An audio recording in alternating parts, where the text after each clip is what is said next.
We've talked about foiling in various other plays, and I want to talk about foiling today in regard to A Midsummer Night's Dream, because we've got different groups in this play. We've got four distinct groups that take four distinct attitudes toward love.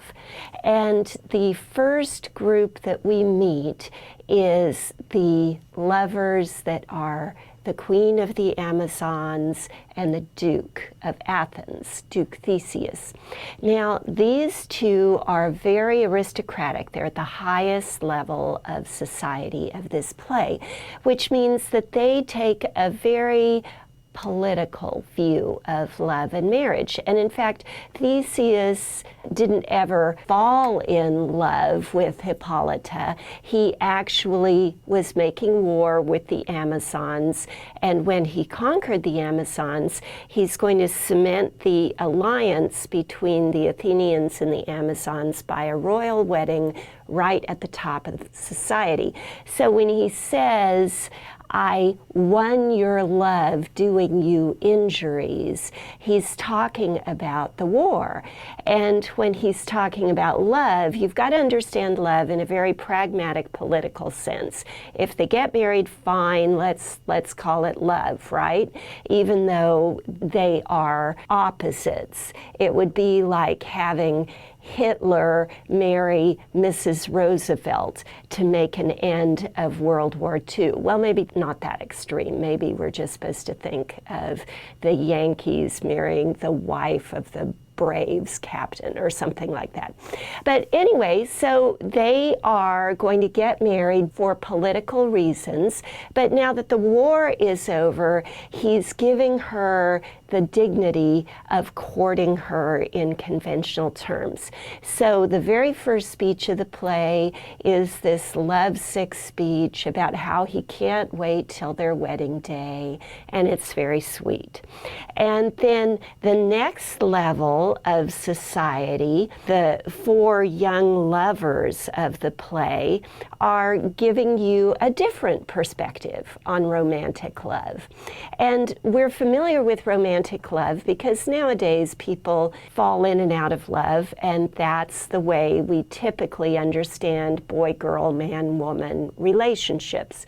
But in this situation, Shakespeare introduces it through the eyes of adults who really don't see the specificity of the attraction between the young people. And as far as Duke Theseus is concerned, the two young men, Lysander and Demetrius, are interchangeable. And there really isn't any reason why, think of rational reason, why Hermia should love Lysander and say, I'm not going to have anything to do with Demetrius. And then Shakespeare plays with this idea by having the romantic couples tricked in the middle of the play with this love potion that makes Lysander switch who he's attracted to, and Demetrius too. So instead of a triangle with Hermia at the apex that crowds out Helena, briefly we've got both guys in love with Helena. And just like everyone who's romantically in love today, they absolutely know beyond a shadow of a doubt that no one else will do. But it's funny because we've seen the fairies apply the love potion to the eyes of the men to change the way they see the young ladies. So romantic love and then political alliance, political treaty called love. These are the two kinds of love we've looked at so far. The third kind of love is the love that the fairies are exemplifying in the woods. These fairies that are dropping the love potion in the men's eyes seem to have a very free love, anything goes attitude. And you can see this, they've been together a long time, the king of the fairies, the queen of the fairies, you'd think they're Mr. and Mrs., right? But their relationship relationship is nothing like a husband and a wife. The king of the fairies, Oberon, accuses Titania, the queen of the fairies, of coming to this woods outside of Athens just because she loves Theseus, and she wants Theseus to have a great experience with his new wife, Hippolyta. And she's saying, what are you talking about? This is Titania, the queen of the fairies. I know you're here because you love Hippolyta, and you want to give her the same kind of advantage.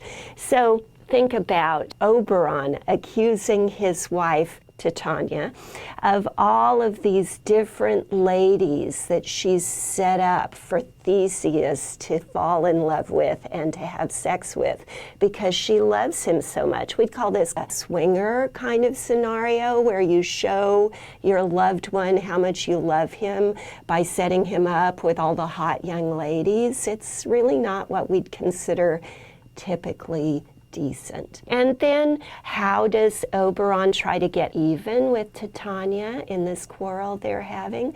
Why, by making her fall in love with the ugliest guy he can imagine. Instead of finding her someone nice that she could get on with, he's sticking an ass's head on this random guy and anointing her eyes with the love potion so that she'll fall in love with this monster.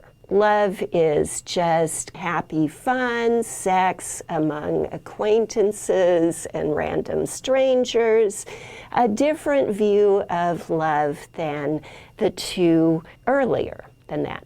Now, our last group is what we'd call the workmen or the mechanicals.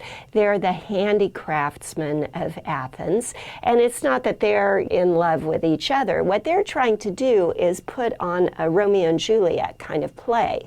And so the way that they portray love in this play is very tragic because the young couple that they're portraying, Pyramus and Thisbe, are in love, but they can't get together because their parents are enemies, and so they sneak out one night to be together, but they both end up dead because disastrous misunderstanding.